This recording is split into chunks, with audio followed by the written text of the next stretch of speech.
¿Cuál es el futuro de la publicidad con la inteligencia artificial? De eso es de lo que vamos a hablar en el vídeo de hoy. Yepa, ¿qué tal, amantes de la publi? ¿Cómo estáis? Bienvenidos a un nuevo vídeo de la Publi Mola. Hoy hablaremos de cómo puede ser el futuro de la industria de la publicidad con los avances de la inteligencia artificial. En el vídeo de hoy os voy a dar 5 claves de cómo puede afectar la revolución de la inteligencia artificial generativa al futuro de la publicidad. Antes de empezar, quiero hacer algunos disclaimers, como suele ser habitual en este tipo de vídeos. Si este tipo de disclaimers te aburren, puedes utilizar los capítulos de YouTube para saltar directamente a la primera clave. Pero para mí es importante compartir con vosotros algunas reflexiones antes de empezar a repasar estas claves. La primera es que para mí el futuro es impredecible, es decir, cualquier persona que se las dé de gurú anticipando esto es lo que va a pasar, esto es seguro, el resultado que va a haber, es una persona que en el fondo te está intentando engañar, porque nadie sabe lo que ocurrirá, ni siquiera la gente que está en los centros más tecnológicos desarrollando estas soluciones de inteligencia artificial saben cuál va a ser el impacto real de estas herramientas en el mundo. Eso por un lado. Segundo, creo que el futuro no es determinístico, es decir, creo que tenemos la capacidad de cambiar el futuro. Tomando las decisiones adecuadas o incorrectas, haremos que las cosas vayan mejor o peor. En el caso de la inteligencia artificial, y también hablaremos de esto en el vídeo, creo que sería interesante estar tomando decisiones ya que igual no se están tomando. Pero de esto hablaremos un poco más adelante. El futuro que estoy anticipando tiene sentido si, digamos, las cosas siguen la trayectoria que están siguiendo actualmente, a noviembre de 2023. Si, por ejemplo, en febrero de 2024, de pronto varios órganos reguladores empiezan a implementar leyes, varias grandes big tech que están a la cabeza del desarrollo de este tipo de soluciones empiezan a tomar otro tipo de decisiones, empiezan a establecer otro tipo de frenos o otro tipo de filtros a la hora de desarrollar esta tecnología, lógicamente estas predicciones cambiarían. Y tercer punto, que también me parece importante, es que veréis que son predicciones que he intentado hacer desde un punto de vista bastante neutro. No es tanto hablar de lo que yo opino sobre el futuro de la inteligencia artificial y lo que yo haría y lo que yo considero que está bien o está mal, sino más bien lo que yo considero que puede pasar, pero analizado un poco en frío, no tanto como una opinión personal de que esto está bien o está mal. Evidentemente también voy a emitir juicios de valor durante este vídeo, pero quiero intentar que sea una reflexión dentro de que va a ser, por supuesto, una reflexión muy personal. Por otro lado, sí que voy a intentar darle un punto lo más neutral posible, no dejarme llevar por cómo a mí me gustaría que fueran las cosas o los miedos que yo puedo tener. Bueno, hecha esta introducción un poco larga, vamos a empezar con la primera clave. Y la primera clave es que esto es un real game changer. ¿Qué significa esto? Que esto no es otro metaverso. Para explicarme, contaros una pequeña historia. Cuando en 2022 fue el año de la explosión del metaverso, 2021-2022 podríamos decir, todo el mundo estaba hablando del metaverso, todas las agencias estaban lanzando proyectos para el metaverso, todas las marcas estaban pendientes de cómo iban a aterrizar al metaverso. Yo en esa época, durante la primera mitad de 2022 y durante todo 2021, todavía estaba en la agencia de publicidad y la verdad es que yo era una de esas, tengo que decir, pocas voces críticas con todo este interés que había en el tema del metaverso. Yo siempre decía que el metaverso era un fenómeno, digamos, más mediático que real, que a nivel de adopción el metaverso no tenía el peso, no tenía la importancia que justificara ese nivel desmedido de atención, de propuestas, de ideas, de buzz, de hablar del tema, etcétera. ¿De acuerdo? En ese caso, yo creo que tenía razón, como se ha ido demostrando con el paso del tiempo.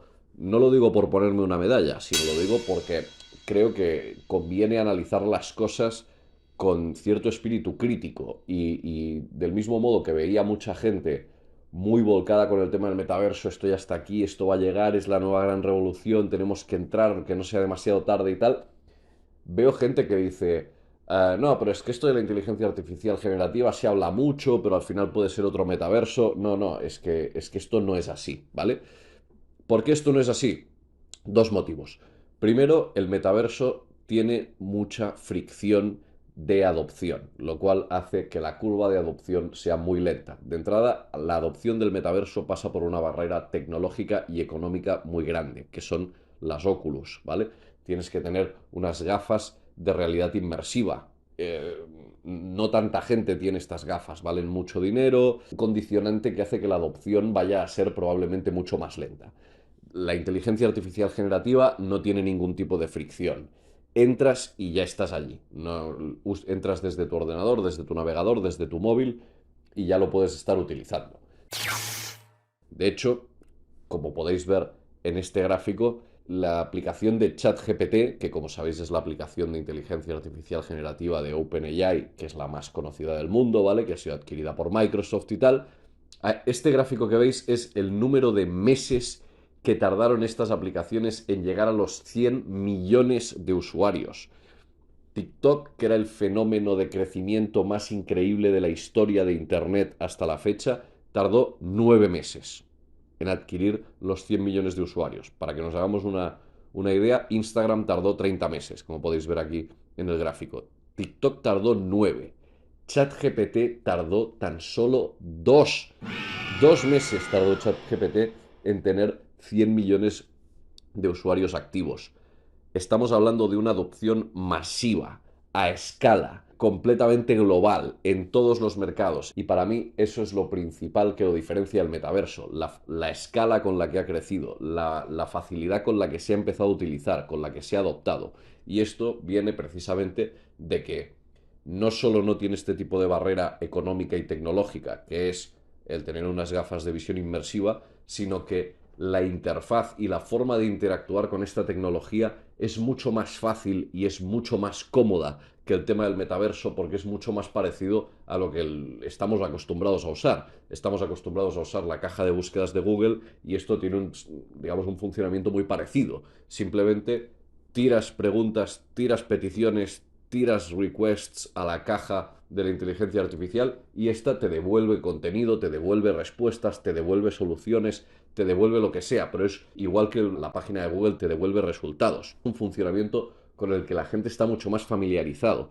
En cambio, las experiencias inmersivas, que es lo que demanda el metaverso, es mucho más complicado. Tienes que tener un espacio acondicionado en el que te puedas mover, si es que te quieres mover. Si no, pues quieras o no te desconecta de todo lo que tienes a tu alrededor. Si estás con alguien, pues no es tan cómodo para utilizar, porque si esta persona te habla, pues no la ves. Es decir, hay una serie de fricciones en la adopción del metaverso que no tienen nada que ver con la adopción de la inteligencia artificial. Esto ha tenido un impacto enorme a una escala muy grande, a una velocidad brutal.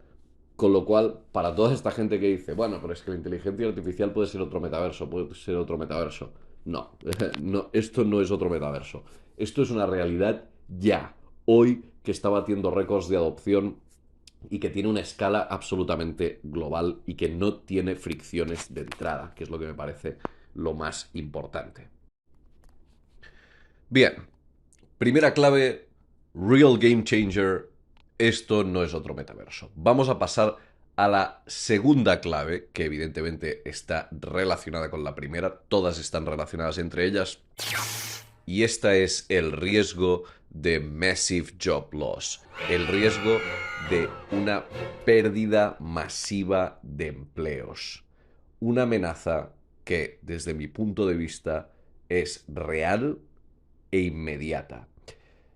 No quiero ser agorero, no quiero ser clickbaiter, no quiero utilizar términos grandilocuentes y que dan mucho miedo para captar el interés de la gente. No es de lo que va esto. Esto es un canal muy pequeño que básicamente mantengo a modo de hobby y porque creo que puedo aportar valor y que a los pocos seguidores que tiene este canal, pues creo que sí que les aporta valor y además lo disfruto y por eso lo hago y me gusta comunicarme con vosotros. Y de nuevo voy a aludir a una pequeña historia, ¿no? No sé si habéis visto el vídeo del I.O. de este año de Google, en el que presentaban diferentes novedades, diferentes funcionalidades tecnológicas para diferentes frentes de sus productos, ¿no? Desde Google Maps hasta Google Fotos y evidentemente también había soluciones para el buscador de Google y para el sistema de Google Ads, que es la principal fuente de revenue de la empresa, ¿no?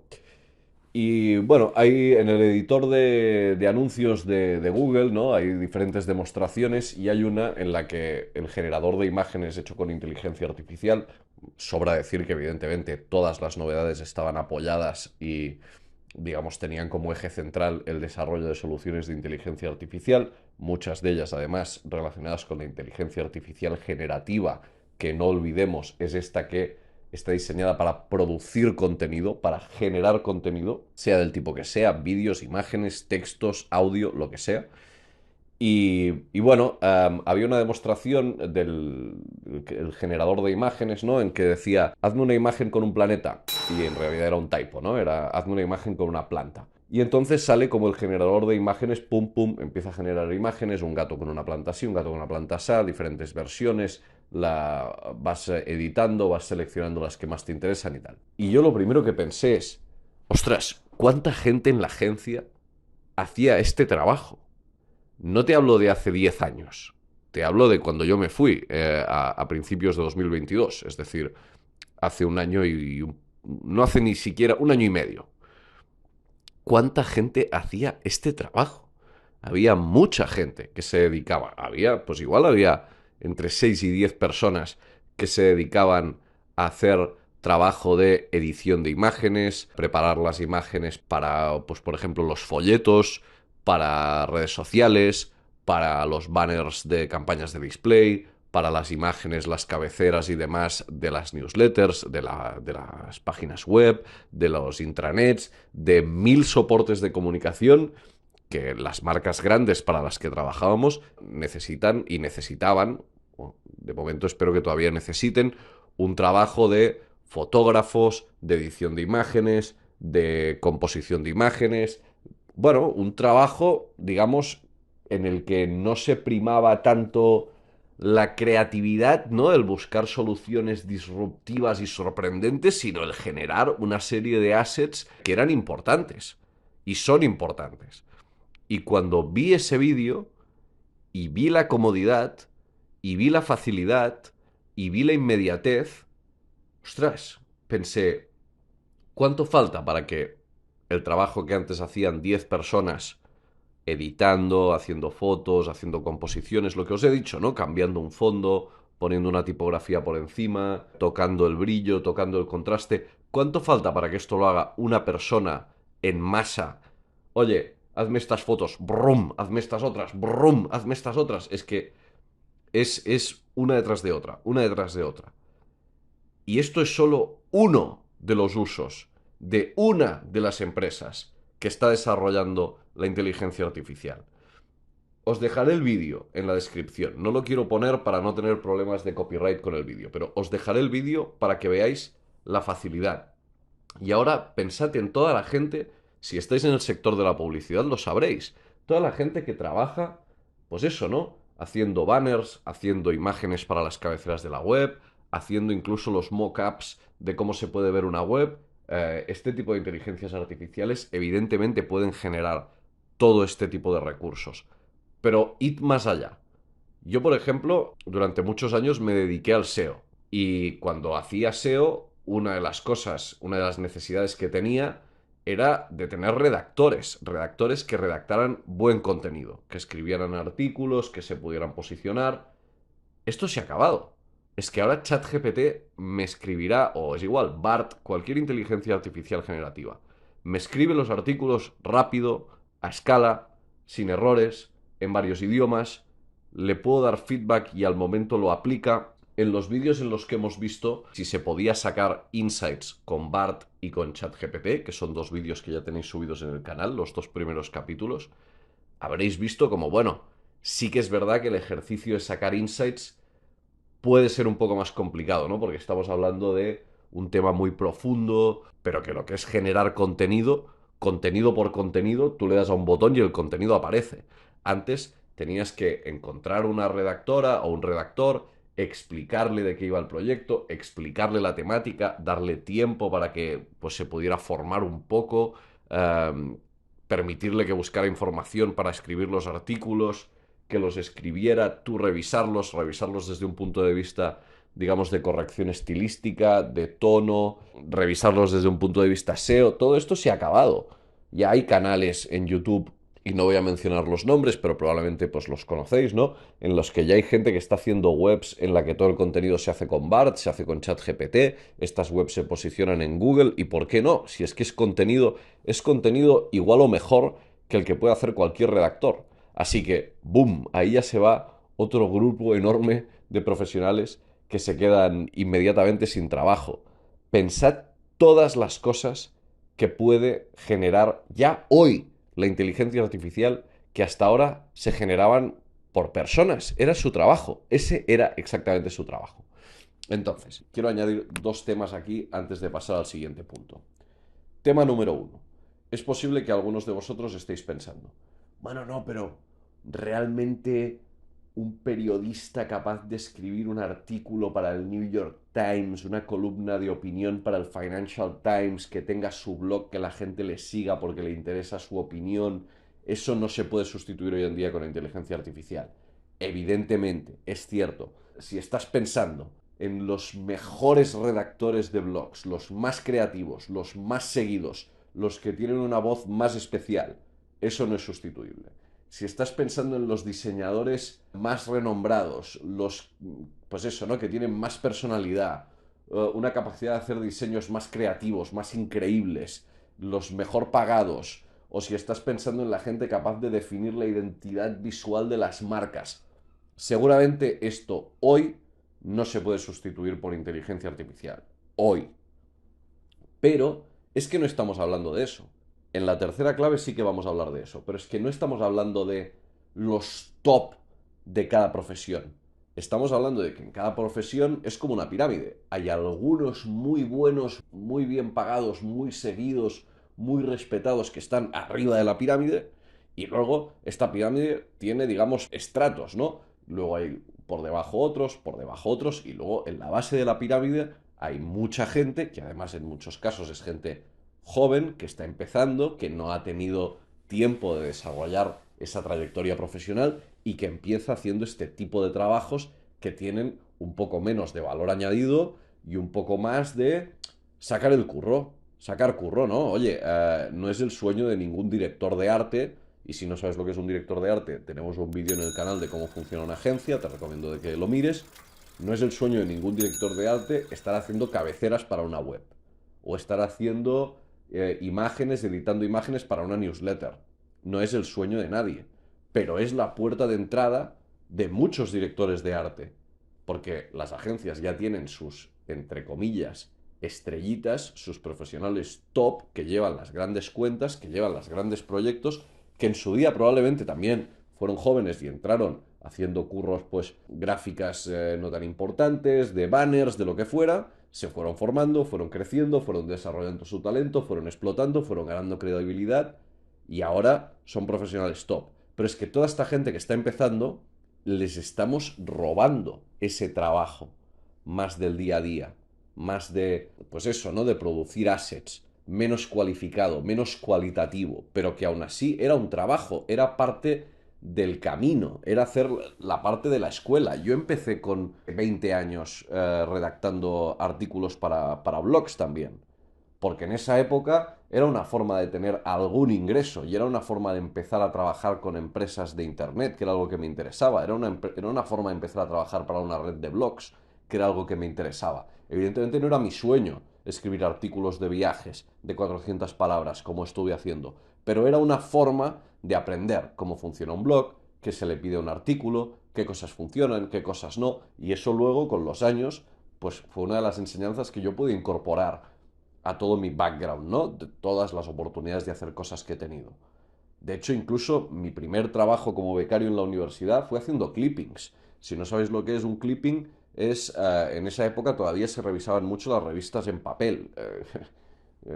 Ahora evidentemente ya no tiene tanto peso, pero yo trabajaba en una agencia como becario, cuando todavía estaba en la universidad, de relaciones públicas que se dedicaba a intentar publicar notas de prensa para sus clientes en diferentes medios especializados, y yo cogía revistas y las repasaba buscando a ver si había noticias de nuestros clientes, y si las había, escaneaba las páginas, montaba un report con todas las páginas escaneadas, sacaba los datos de lectores de las revistas y preparaba como un pequeño informe, pues, del impacto potencial que habían podido tener esas inserciones de prensa. Imaginaos qué curro tan básico. O sea, todo esto ahora mismo lo puede hacer una máquina en segundos: escanear todo el contenido, detectar las menciones, hacer el scanning, hacer todo el report, configurarlo, todo se haría en un minuto. Todo este trabajo ha desaparecido. Pero claro, en ese momento para mí fue importante. Era un curro que no era mi sueño trabajar de eso, pero era mi entrada, era una puerta de entrada al mercado laboral, a entender cómo funcionaba una agencia, a entender lo que eran las relaciones públicas, el clipping, cómo se reportaba. Hacer este curro de trinchera, de base, me ayudó mucho a entender, a crecer. Igual que la redacción de artículos, igual que subir contenido a WordPress, es un tipo de trabajo muy manual. Todo esto se automatiza, y entonces ahora cruzad esto con la primera clave que os he dicho. A escala, inmediato, adopción sin fricciones.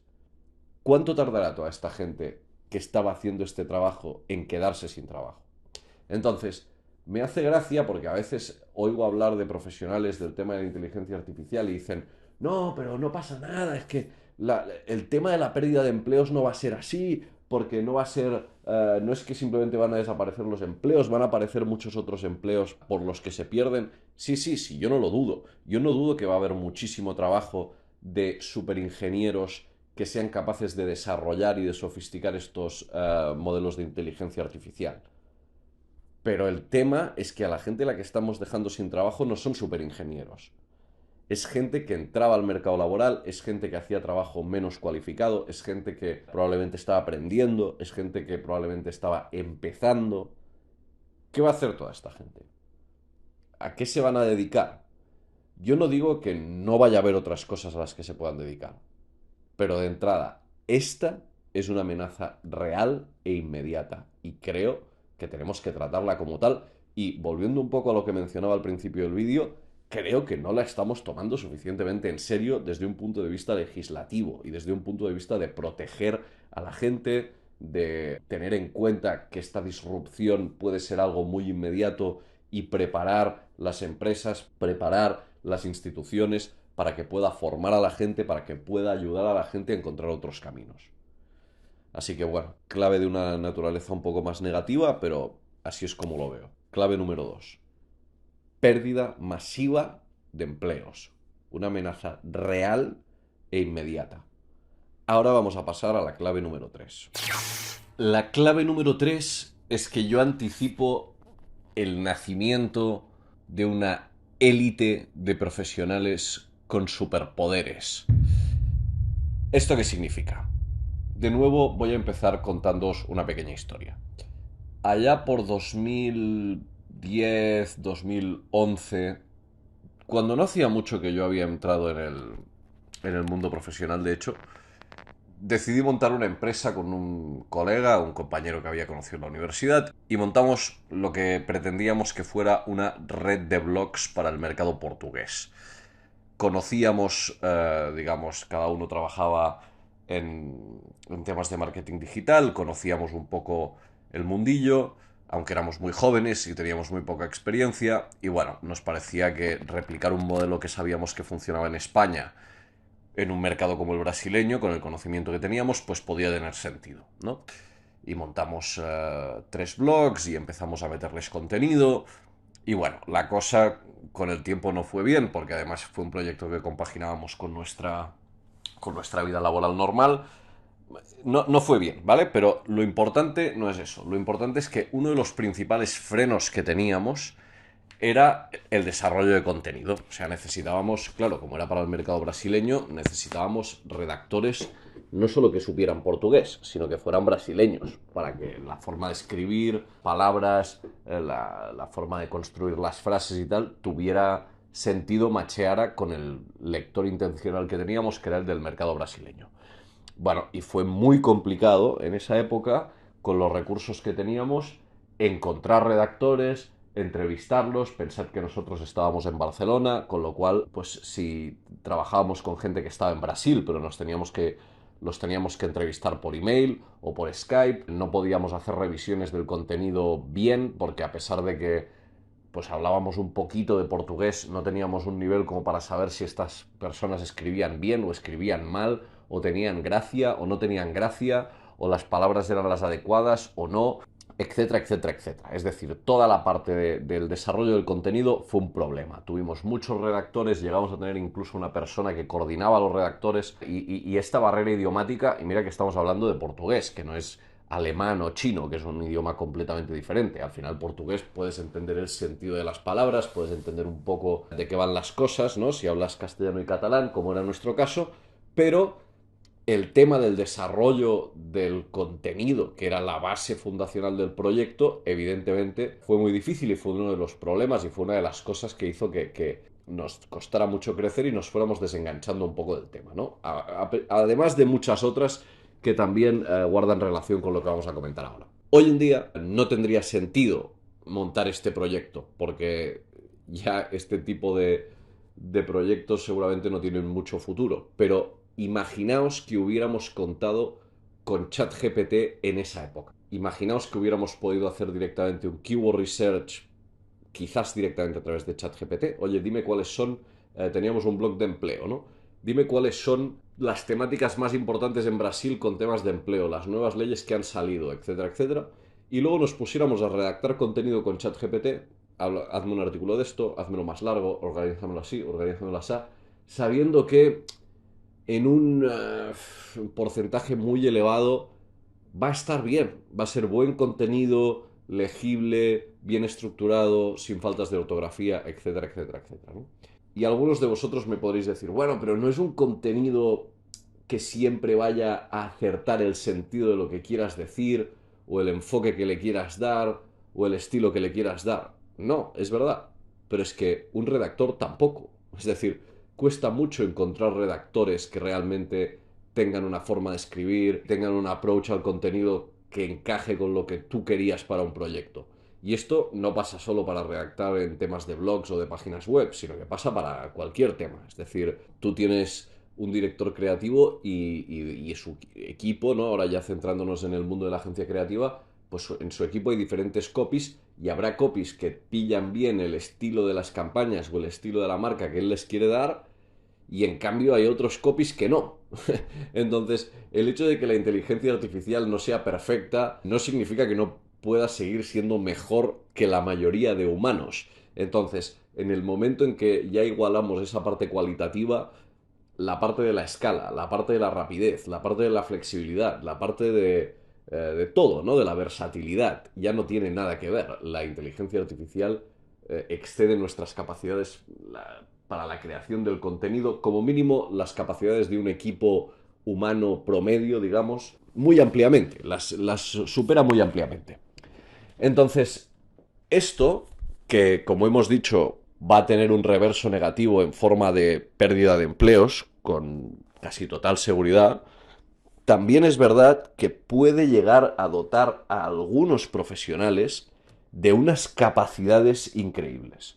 Porque si yo en la época en que me dedicaba al SEO hubiera tenido a mi alcance este tipo de herramientas, habría podido montar miles de páginas web muy rápido, hacer miles de pruebas, aprender mucho más, testar muchas más cosas. Y ahora estamos hablando solo de texto, pero es que estas inteligencias artificiales serán capaces de producir imágenes, serán y son capaces de producir imágenes, vídeos, código. Es decir, tú podrás decirle a la inteligencia artificial, oye, dame el código para una aplicación que haga esto.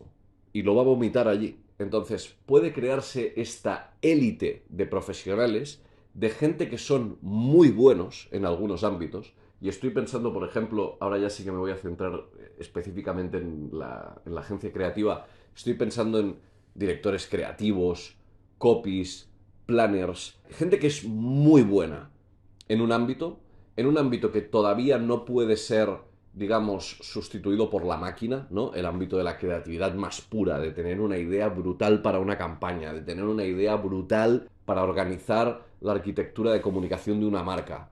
Y de pronto esta gente ya no depende de ser capaz de tener un equipo, formar un equipo, motivar un equipo y que este equipo le dé todas esas cosas que inevitablemente ellos por sí mismos no podían producir.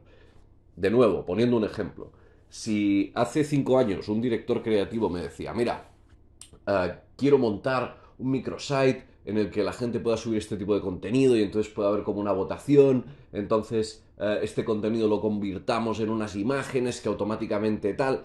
Era una idea que podía ser muy interesante, pero primero yo aplicaba una capa más de estrategia y de lógica a nivel digital, cómo va a ser este site, cómo lo vamos a comunicar, cómo vamos a intentar hacer la captación de usuarios, la retención. Luego teníamos que hablar con la parte de tecnología, cómo lo vamos a desarrollar, quién lo puede desarrollar, esto se puede hacer, no se puede hacer, va a ser muy caro, quién va a hacer las imágenes, algún diseñador que diseñara los mockups de la web, alguien que escribiera el contenido dentro de esta web. Todo esto era algo que la persona que concebía la idea, por un tema de skills, de capabilities y de tiempo mismo, no podía hacer. No podía hacerlo todo. Pero esto va a cambiar. De pronto, esta persona podrá decir, genérame una web que sea así, genérame unos diseños que sean así, genérame estos textos, genérame estos banners. No, así no, asá, no, un poco más asá. Cámbialo, modifícalo, vuélvelo a subir. Y todo esto rápido, rápido, rápido, rápido, a escala. Tradúcelo a todos estos idiomas. Hazlo para estos dispositivos. Pruébalo con esta otra imagen. Pruébalo con esta otra frase. Entonces, de pronto, se puede crear una especie de élite de profesionales que todavía estén dominando esos ámbitos que todavía no puedan ser colonizados por la inteligencia artificial, como es la capacidad estratégica, la capacidad creativa, las realmente buenas ideas de cómo conectar con la gente, de cómo hacer que una campaña sea famosa o tenga impacto o realmente contribuya a mandar un mensaje, a hacer que una percepción cale, ya que estos profesionales de pronto los van a supercharge con un montón de máquinas que potenciarán sus habilidades al máximo, porque les van a permitir desarrollar un montón de cosas y tener un montón de recursos que antes no tenían. Igual que en la imagen que estáis viendo, a Tony Stark su nuevo traje le da poderes que van mucho más allá de lo que podría tener simplemente si fuera solo un gran científico, ¿no? Entonces, yo creo que se puede producir este cambio de paradigma hacia unas agencias que tengan mucho menos trabajador junior, trabajador, si me permitís el término, no lo quiero decir de forma despectiva, pero para que me entendáis, porque todos cuando somos jóvenes pasamos por profesiones así, de machaca, más de hacer las cositas esperando a que llegue el momento realmente de aprender y desplegar tu creatividad y desplegar tu gran capacidad de hacer cosas, y que quede esta élite de grandes profesionales que se manejan con muchos menos recursos, ya que la inteligencia artificial les permite desplegar su talento de una forma mucho más global y optimizar su tiempo muchísimo más, ¿no? Y esto va a afectar a todos los ámbitos. Hemos hablado mucho de la parte de generación de contenido, de aplicaciones, de imágenes, de vídeos y tal, pero pensad también en la fase de research. O sea, cuando empezamos una campaña, hacemos benchmarks. Es un trabajo que normalmente no hacen los perfiles más seniors de una agencia. Aquí en el canal, por cierto, tenéis un vídeo del que hablamos de cómo hacer benchmarks y varios vídeos en los que os damos tips de cómo hacerlo. Por cierto, que también son interesantes. Entonces, esto no es un trabajo que suele hacer la gente más senior de la agencia.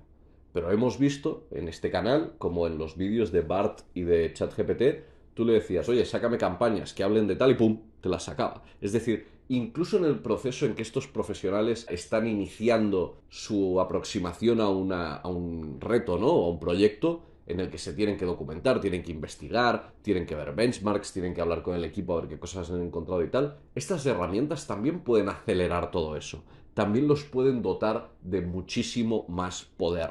Y esta es una tercera clave que me parece un poco menos evidente que la primera y que la segunda. Me parece un poco igual más difícil de visualizar, pero la verdad es que yo creo mucho en este tema. Bien, vamos a pasar a la cuarta clave y esta es la que he definido como Sea of Sameness, la regurgitación a escala masiva. Y la imagen que he seleccionado es una de estas islas que tristemente están prácticamente en su totalidad pues conquistadas por océanos de plástico, por miles y miles de toneladas de plástico que, bueno, pues colonizan estas playas, colonizan estos espacios marinos y lo convierten en mares de desechos, ¿no? De basura, de cosas que no tienen ningún valor y que destruyen todo lo que tienen a su alrededor. Y esto, que puede sonar un poco tremendo, sí que creo que es uno de los riesgos que corre Internet. Internet ya es un poco así. Tengo un vídeo en el canal en el que te animo a desarrollar tu espíritu crítico y en ese vídeo ya trazo esta misma metáfora de que Internet es como estos mares hechos de plástico, ¿no? Mares de desechos, de contenido que no vale nada, de contenido repetido, de contenido regurgitado, de contenido que no aporta ningún valor y que simplemente pues está creado para tratar de capturar eyeballs por diferentes canales y explotarlos de diferentes formas, pero contenido que en todo caso no tiene ningún punto de vista, no aporta gran cosa, ¿no? De todos modos, en gran medida, hasta la fecha, este contenido casi siempre, y digo casi siempre porque existen desde hace muchísimos años herramientas como los spinners. Los spinners lo que hacen, y se usaba mucho en el SEO, o al menos es la típica moda que tuvo su momento en el SEO, son programas que lo que hacían era como coger grandes cantidades de texto y luego sustituir palabras por sinónimos de forma automática para de alguna forma generar textos así, ¿no? Automatizados. Es decir, era como una versión muy primitiva de lo que puede hacer ChatGPT. ChatGPT o BART o cualquier inteligencia artificial generativa, tú le lanzas un request y lo que hace es, con toda la información que ha sido capaz de fagocitar y toda la capacidad que tiene de conectar ideas, darte una respuesta que tenga más o menos sentido, pues estas herramientas no tenían esta capa de entender el significado de las palabras y entender el significado de las preguntas, sino que lo que hacían básicamente era capturar textos y hacer cosas muy básicas, como por ejemplo traducción a varios idiomas, ¿no? Pues cogían el texto y traducción a inglés, del inglés al italiano, del italiano al francés, del francés al español de nuevo. Entonces tú por este proceso, como inevitablemente habrás traducido el contenido con palabras diferentes de uno a otro y de uno a otro y de uno a otro, hay cosas que van a cambiar. Entonces el resultado final será algo que será parecido, que no utilizará exactamente las mismas palabras, que más o menos quizás tiene sentido y que más o menos pues podías utilizar en una web para intentar posicionar, especialmente si era una web satélite, una web que solo ibas a utilizar pues para capturar enlaces y luego desviarlos o lo que fuera, ¿no? Total, eran métodos muy primitivos y aún así ya se utilizaban y aún así ya son responsables de haber ensuciado Internet con una gran cantidad de contenido que no vale absolutamente para nada.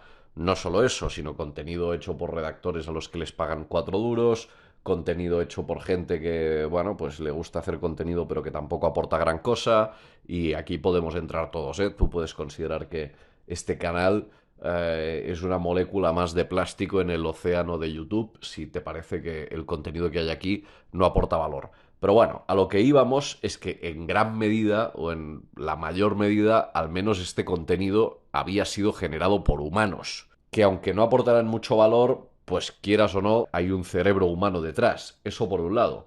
Por otro lado, eso pone una restricción en términos de volumen y de escala. Te pueden parecer una mierda los vídeos de la Publimola, pero al final los hago yo y yo soy una sola persona y yo no tengo la capacidad de generar, no sé, 1 millón de vídeos al día. Ni que dejara el trabajo y me dedicara única y enteramente a este proyecto y hacer un vídeo tras otro y hiciera vídeos cada vez más flojos y currándomelo menos, no sería capaz de hacer 1 millón de vídeos al día. Digamos, las limitaciones humanas que me lo impiden. En cambio, una inteligencia artificial sí que puede generar 1 millón de vídeos al día, sin ningún problema. Una inteligencia artificial puede generar millones de artículos al día, en todos los idiomas. Una, a las órdenes de millones de personas, pues seguramente puede generar billones de artículos. Entonces, digamos que la escala, que es una palabra que veréis que repito mucho porque creo que es muy importante para entender el fenómeno de la inteligencia artificial, no pienses en un caso concreto, piénsalo todo multiplicado por, pues eso, 100 millones de usuarios activos adquiridos en solo 2 meses. Claro, de pronto podemos empezar a ver como tantos y tantos ámbitos de comunicación, y ahora ya me voy a volver a centrar en el ámbito de la publicidad y de la industria creativa, tantos y tantos ámbitos de comunicación se ven populados cada vez más por un mismo tipo de ideas, por un mismo tipo de conceptos, por un mismo tipo de gráficas, por un mismo tipo de textos, por un mismo tipo de anuncios, por un mismo tipo de contenido, etcétera, etcétera, etcétera. Evidentemente, no creo que la próxima campaña de Nike, la próxima campaña de IKEA o la próxima campaña de cualquier marca grande e importante o el próximo anuncio de la Super Bowl lo desarrolle una inteligencia artificial. Lo dudo mucho. Pero pensad en todas las agencias pequeñas y medianas que tienen clientes pequeños y medianos, que tienen necesidades de generar contenido para sus planes de contenido en redes sociales, que tienen necesidades de generar artículos para sus blogs, textos para sus webs, etcétera, etcétera, etcétera. La necesidad de generar contenido para las marcas hoy en día es muy grande. Es una necesidad que además yo creo que hemos ido alimentando innecesariamente y construyendo un poco una falacia de necesidad que no es tal, pero sinceramente esto ya es un debate para otro vídeo que quizás algún día grabe. Si este tema os parece interesante que lo desarrolle en más profundidad, pues también podemos hacerlo.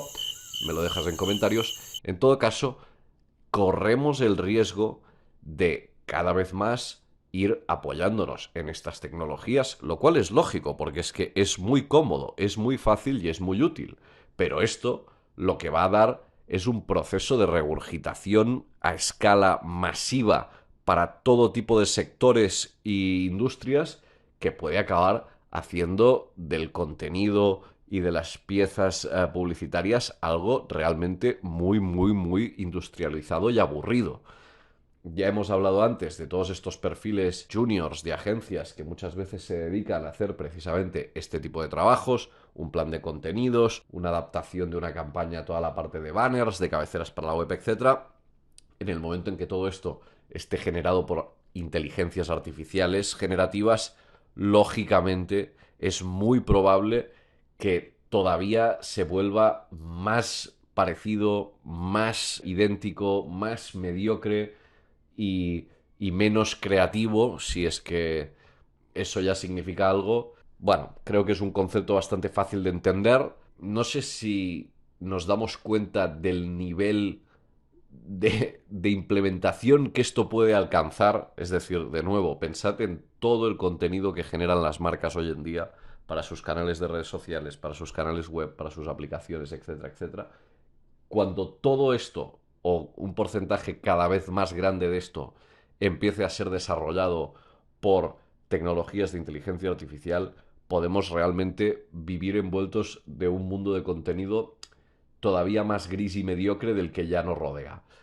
Que dicho esto, esto ya es así. O sea, es que si tú te metes, y esto yo alguna vez he hecho el ejercicio, si tú te metes en el feed de varias marcas que se dediquen a lo mismo, en el feed de Instagram, por ejemplo, que tengan un mismo, estén bajo una misma vertical, o sean competidoras, te vas a dar cuenta de recursos de contenido, estructuras gráficas, tipos de mensajes, tipos de publicaciones, pilares de contenido que son exactamente iguales, idénticos, uno detrás de otro, lo mismo, lo mismo, lo mismo, y lo vas a ver.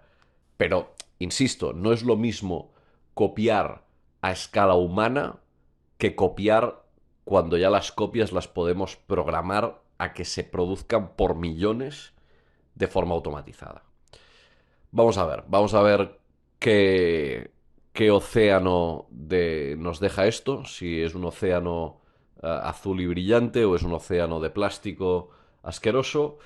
Y vamos a pasar a la quinta y última clave del vídeo. Get back to swag. Las agencias pueden volver a ser top players.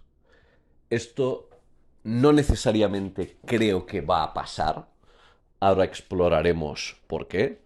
Pero sí que creo que es algo que puede pasar. Es decir, creo que las agencias están ante la posibilidad de volver a recuperar parte de la importancia, parte del caché y parte de la prominencia y del respeto que probablemente han perdido con los años. Y ahora me estoy refiriendo específicamente a las agencias creativas.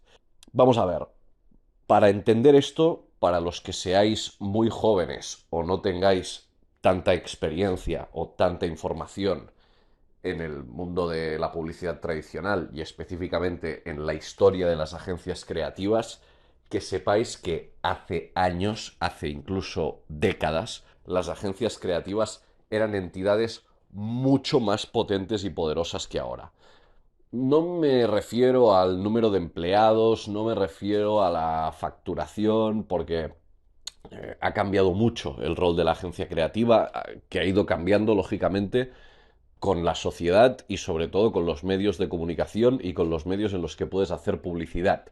Pero dejándolo en un plano muy simplista, podemos decir que las agencias creativas antes eran players realmente respetados y que hasta cierto punto definían el porvenir de sus clientes en un porcentaje muy elevado o con una influencia muy significativa. Y si pensamos en los Bernbach, en los Ogilvies, en los Wiedens and Kennedy de la época, en los John Hegartys y en los imperios que construyeron a través de realmente buenas ideas de entender la forma de llegar al consumidor y de entender la forma de construir y trabajar marcas, pensamos hoy en día y yo creo que no existen ya prácticamente estas figuras tan reverenciadas y tan potentes, y yo pienso, y de nuevo esto también me parece tema para otro vídeo y es un tema que si os interesa y me lo dejáis en comentarios, es posible que grabe un vídeo hablando del tema. Creo que las agencias han perdido buena parte de ese respeto por parte de sus clientes.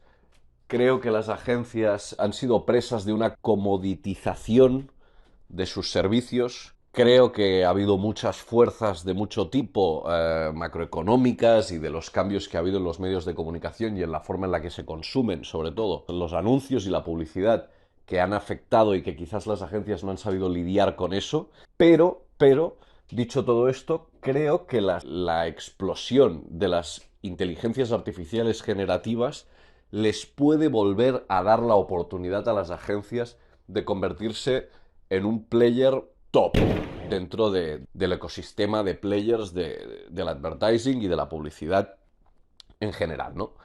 ¿Y por qué es esto? Pues porque si bien sí creo que hay incluso las partes más avanzadas, llamémoslo, de la parte creativa, algún día pueden llegar a ser resueltas por una inteligencia artificial.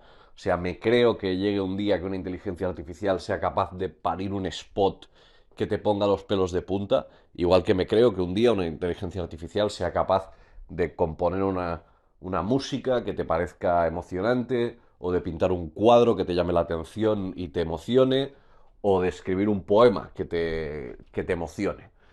Sí que es verdad que la parte creativa tiene la complejidad de añadirle a este componente artístico la parte de negocio y la parte de venta y la parte de persuasión, pero creo que las inteligencias artificiales algún día, en algún momento, es muy probable que sean capaces de llegar a hacerlo.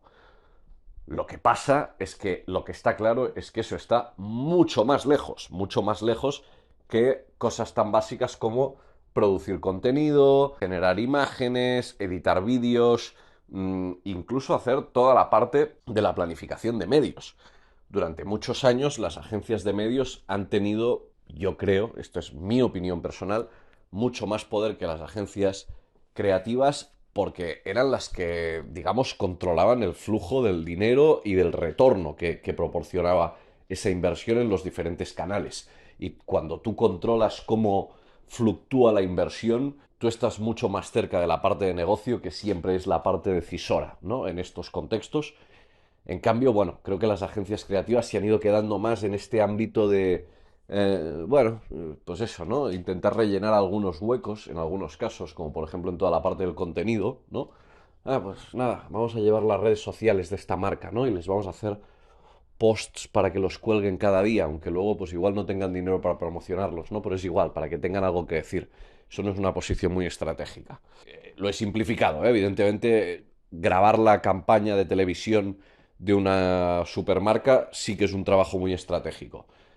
Pero bueno, es que estamos viendo anuncios hechos con imágenes de archivo de grandes marcas. Pero bueno, es igual, que esto no es el tema de este vídeo. Ya hablaremos de este tema si queréis, me lo decís en comentarios. En todo caso, lo que decíamos es que la inteligencia artificial será capaz de desarrollar muchos trabajos que está haciendo la agencia creativa y se le dan mal, como lo que estábamos hablando ahora. Cabeceras para la web, banners, contenido de redes sociales. Es verdad que esto da trabajo a mucha gente, pero también es verdad que no es, digamos, la razón fundacional o la razón de ser de una agencia creativa. La agencia creativa no está para hacer posts de planes de contenido. La agencia creativa tendría que estar buscando formas, de nuevo, creativas de ayudar a sus clientes a resolver problemas de negocio. Y creo que en el momento en que las inteligencias artificiales empiecen a, digamos, limpiar gran parte de este trabajo de la generación de contenido, incluso de nuevo de la planificación de medios, porque llegará un momento que será mucho más eficiente decirle a un algoritmo, oye, este es mi target, este es mi dinero, estos son mis objetivos, diséñame un plan de medios y no solo será capaz de diseñarlo, sino que será capaz de diseñarlo, será capaz de testarlo, será capaz de hacerte una proyección de resultados, será capaz de auto-optimizarlo on the go con los resultados que va teniendo y lo podrá hacer con la información de cientos y miles de campañas que ya estarán registradas allí y con los feedback loops creados con los diferentes canales que le irán devolviendo y información en tiempo real, como pueden ser pues los Google, Meta y tantas otras plataformas de publicidad a nivel digital que podrán hacer todo esto. Con lo cual, incluso la parte de planificación de medios lo tiene un poco más complicado para sobrevivir a esta ola, manteniendo, digamos, su nivel de relevancia en el ecosistema de la comunicación y la publicidad. Pero la agencia creativa, volviendo a su core, a la creación de campañas que realmente la rompan, a la creación de ideas que realmente sean transformacionales para una marca, a la capacidad de contar historias que puedan emocionar al público, que puedan reposicionar un producto, que puedan lanzar una nueva línea de productos, un nuevo servicio. Creo que ahí hay una gran oportunidad y que en el momento en que todo lo demás empiece a estar cada vez más copado y cada vez más resuelto con herramientas de inteligencia artificial, es posible que se vuelva a abrir ese espacio para la verdadera creatividad, que se le vuelva a dar ese papel preponderante.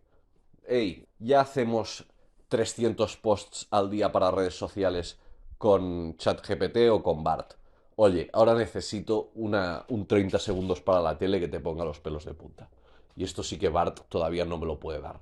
O necesito lanzar mi aplicación con algo que realmente sea rompedor, con una acción que llegue a los titulares de los periódicos. Y eso sí que todavía BART o ChatGPT no es capaz de dárnoslo.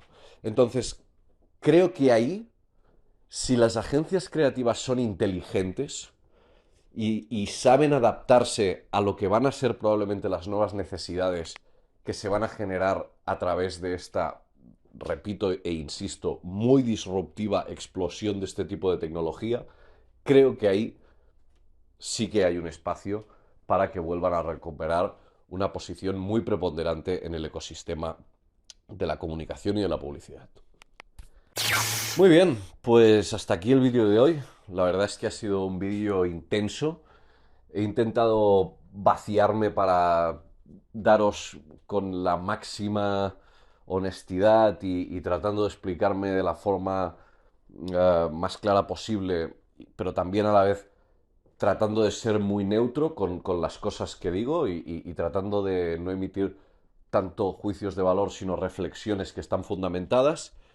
Y bueno, espero que os haya parecido interesante. Me encantaría que hubiera muchos comentarios, que me digáis qué opináis, cómo lo veis, si hay temas en los que os gustaría que tratáramos en un poco más de detalle, si hay cosas que os asustan, si hay cosas que os preocupan, si este tema os interesa o si preferís que volvamos a otro tipo de temas más mundanos y más relacionados con el que todavía es el día a día de una agencia de publicidad. Os espero aquí en próximos vídeos de la Publimola. Suscríbete, comenta, danos like, danos tu amor y nos vemos en el próximo vídeo. Hasta la próxima.